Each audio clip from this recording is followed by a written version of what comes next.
সুপ্রভাত ছাত্রছাত্রী। সুপ্রভাত ছাত্রছাত্রীরা, তোমরা সকলে ভালো আছো তো? বাহ, খুব সুন্দর। আজকে আজকে আমরা পড়াশোনা করবো না, আজকে আমরা একটা খেলা খেলবো, ঠিক আছে? হ্যাঁ, কি নিয়ে? ঠিক আছে, তোমাদেরকে বলবো একটা সংখ্যা নিয়ে খেলা করবো, ঠিক আছে? একটা সংখ্যা নিয়ে। আচ্ছা, তোমরা একটা যে কোনো একটা সংখ্যা বলো তো। দেখো, সেই সংখ্যাটা কিন্তু আমরা ক্যালকুলেশন যতই করি কিন্তু সেটাই কিন্তু ফিরে আসবে, দেখবে?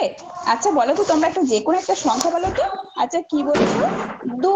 বাহ, খুব সুন্দর। আচ্ছা, এই সংখ্যাটাকে তোমরা দ্বিগুণ করো তো। আচ্ছা, 2-এর দ্বিগুণ কত হবে বলো তো? কে বলতে পারবে? হ্যাঁ, 2-এর ঘরে নাম তো জানো তো তোমরা? হ্যাঁ, 2-এর দ্বিগুণ হচ্ছে 2 দুগুণে 4 হলো, তাই না? আচ্ছা, যেটা পেলাম তাকে আবার দ্বিগুণ করো তো। আচ্ছা, আমরা কি পেলাম? 4 পেলাম। 4কে আমরা দ্বিগুণ করলে কত হবে বলো তো? 4-এর দ্বিগুণ মানে কি? 4-এর ঘরে 4 দুগুণে 8, তাই না? বাহ, খুব সুন্দর। আচ্ছা, এই যে 8 পেলাম, এই 8টাকে আমরা 5 দিয়ে গুণ করো তো। দেখো, 8কে 5 দিয়ে গুণ করলে কত হচ্ছে? কে বলতে পারে? হ্যাঁ, 8 5-এ কত? 8 5-এ 40। বাহ, খুব সুন্দর। আচ্ছা, এই যে 40 পেলাম, যেটা পেলাম তাকে তোমরা 20 দিয়ে ভাগ করো তো। হ্যাঁ, 20 দিয়ে ভাগ করেছো। আচ্ছা, 40কে আমরা 20 দিয়ে যদি ভাগ করি তাহলে কত হবে? কে বলতে পারবে? হ্যাঁ, তোমরা তো প্রত্যেকে ভাগ জানো, তাই না? হ্যাঁ, তাহলে কি হবে? 20 ঘরে নাম কাটাও, গুণো সবাই। 20 1-কে 20, 20 দুগুণে 40। তাহলে কত হলো? 2 হলো, তাই না? তোমরা কি সংখ্যা নিয়েছিলে? 2 নিয়েছিলে, তাই না? দেখলে তোমরা ক্যালকুলেশন করলে কি হলো? আবার সেই 2 অঙ্ক, 2টাই বেরিয়ে এলো, তাই না? কি সুন্দর ম্যাজিক, তাই না? হ্যাঁ, এরকম আমি তোমাদেরকে একটা সংখ্যা দিচ্ছি, এটা তোমরা করো তো। দেখো তো সেটা তোমরা ফিরে আসে কিনা। কি দেখো, একটা লিখছি, সংখ্যা লিখছে, লিখো তোমরা। 3।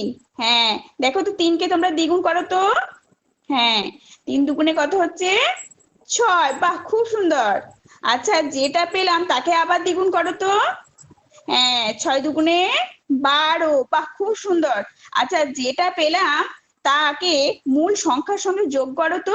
মূল সংখ্যা কি নিয়েছিলাম? 3 নিয়েছিলাম, তাই না? তাহলে 12-র সঙ্গে আমরা কি করতে হবে? 3 যোগ করতে হবে, তাই না? আচ্ছা, 12-র সঙ্গে 3 যোগ করলে কত হবে? কে বলতে পারবে? রাম, তুমি বলতে পারবে কত হবে? 15। বাহ, খুব সুন্দর। আচ্ছা, 15কে দ্বিগুণ করো তো। 15-র দ্বিগুণ কত হবে? 15-র দ্বিগুণ 15 দুগুণে 30, তাই না? বাহ, খুব সুন্দর। আচ্ছা, এই 30কে আবার দ্বিগুণ করো তো। 30-এর দ্বিগুণ মানে কি? 30 যোগ 30, তাহলে 30 দুগুণে 60। বাহ, খুব সুন্দর। এই 60কে তোমরা 20 দিয়ে ভাগ করো তো। দেখো তো সেই সংখ্যাটা ফিরে আসছে কিনা। হ্যাঁ, 60কে যদি আমরা 30 দিয়ে ভাগ করি তাহলে কি হচ্ছে দেখো তো। 60কে যদি আমরা এই 20 দিয়ে ভাগ করি তাহলে দেখো তো কত হয়ে আসছে। 20 3-এ 60। দেখো তো আমরা কি সংখ্যা নিয়েছিলাম? 3 নিয়েছিলাম, তাই না? দেখো, এই 3 সংখ্যাটাই ফিরে এসেছে, তাই না? হ্যাঁ, এরকম মজার মজার জিনিস তোমরা কিন্তু বাড়ি থেকে করে আনবে, ঠিক আছে? তাহলে আজ এ পর্যন্ত।